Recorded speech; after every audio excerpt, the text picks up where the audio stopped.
Okay, what I did here actually on the lower, instead of putting putty in there, I just took a foam earplug, cut it in half, and stuck it in the mag release holder. Little finagling with the small screwdriver here to get it in place, and I think that's going to work out pretty well. And if there is a little bit of overspray in there, I'll be able to clean that out. I think that should work pretty good. The last thing I'm going to do here, before we hang and start spraying, put some gloves on. Really up to and after this point, you're not going to want to touch your parts with your bare skin, just because the oils in your skin can affect paint.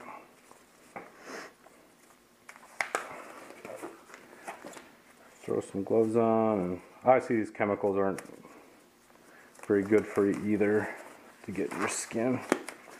But I'm just going to take some wax and grease remover, squirt it on my rig, and then do a last wipe down of the parts. Get any dust or residue. The tank I was using to soak the parts in acetone, you know, had a little bit of residue just from me having to clean all the paint off all these parts. So just give them a good wipe down.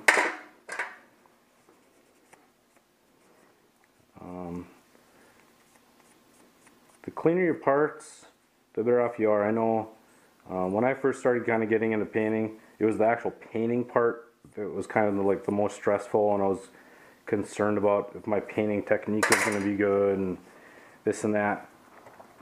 And what I've learned is painting is the actual physically laying down the coating is maybe 10% of the project, and you know how good the outcome is going to be of it. The rest is all in the prep work. The cleaner your part, the better your masking job, the better your project's going to turn out. And unfortunately, it's kind of the most pain in the butt part of it too. I hate sanding, especially parts like this that have so many nooks and crannies.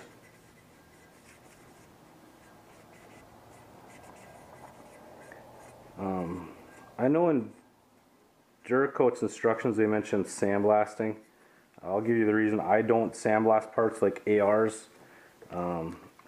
Any coatings eventually can get scratched or wore off or something like that. And personally, I'd rather have black underneath than bare aluminum when my parts start showing wear. Kind of gives that cool broke in, I actually use this gun look, and there's still some protection on it then. And these factory finishes are really good base coats anyways, for underlayment for your Duracoat. I think that'll be good. I need to find some rigs that don't shred apart like this. Probably could be using like a regular towel, but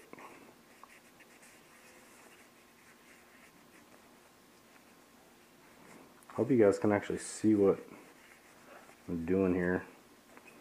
Probably should have taken some more time and tested camera angles and looked on the computer what they look like, but I tell you what, my wife just had her second kid yesterday, and we've already had a 16-month-old, and I'm doing this during nap times. She had a C-section, so she can't lift her 16-month-old, and kind of in a hurry. I want to get this project done. This was one of my Memorial Day project or Labor Day projects, and our baby decided to come 4 weeks early, so I did not get all the stuff done that I wanted to. So we're going to try and sneak it in here or there while I'm on paternity leave here. But we don't want to upset the wife, because I also want to go to a 3-gun match this weekend, so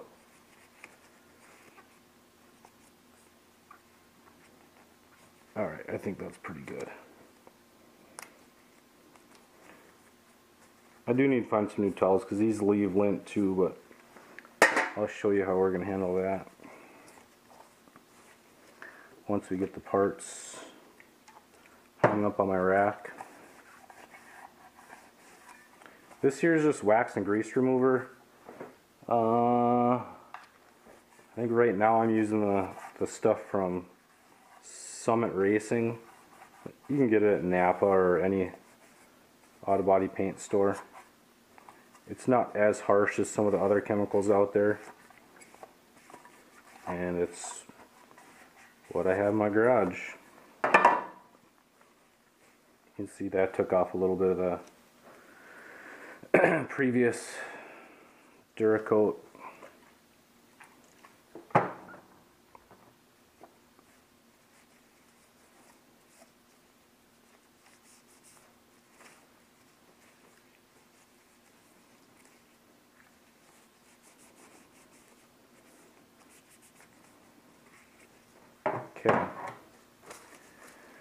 Okay, this is what I got here. This is just baling wire, mechanics wire. I'll just thread it through, hang the parts however I can with, try to find a spot where the overlapping wire is not going to get in the way and kind of leave a unpainted spot. Here's my handy dandy paint rack I made with just PVC pipe. Now, PVC, I wipe this down every time before I use it with like acetone or whatever. Wiping it down will create like a static charge on it, which can kind of mess with your paint. I don't know if you've ever airbrushed on a piece that's full of static, but it'll pull your paint wherever you don't want it to go. So after I wipe it down with like acetone or parts cleaner or something, I wipe it down with rubbing alcohol. That seems to kill the static. Find one.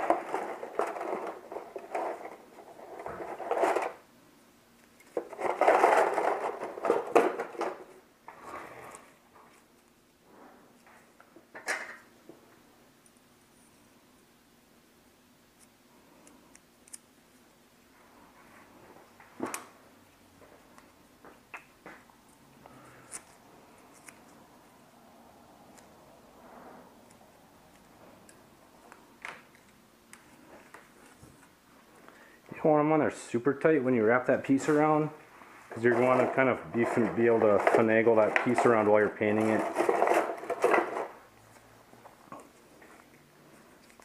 The heavier parts, I'll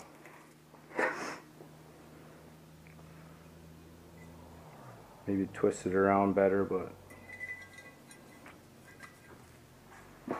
kind of in a way that I'll be able to undo it as I'm painting, so I can get to bottom parts.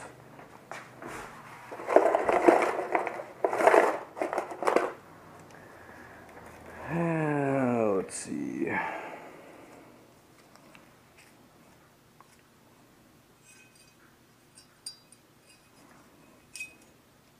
really torn on painting the inside of ARs here.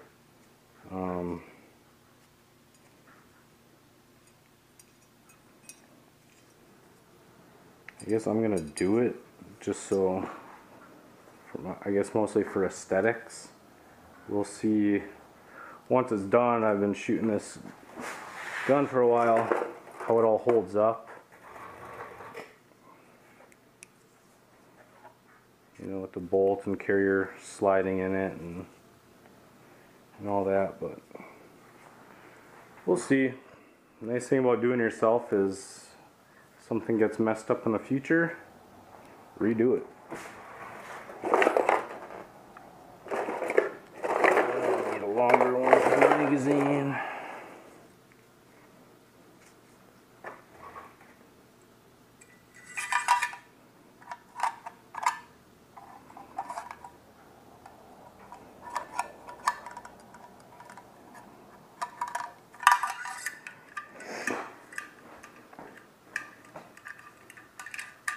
Okay, I'm going to get my compressor and my airbrush all set up, then I'll come back to you guys and we'll finish the prep, finish mixing our Duracoat and start spraying.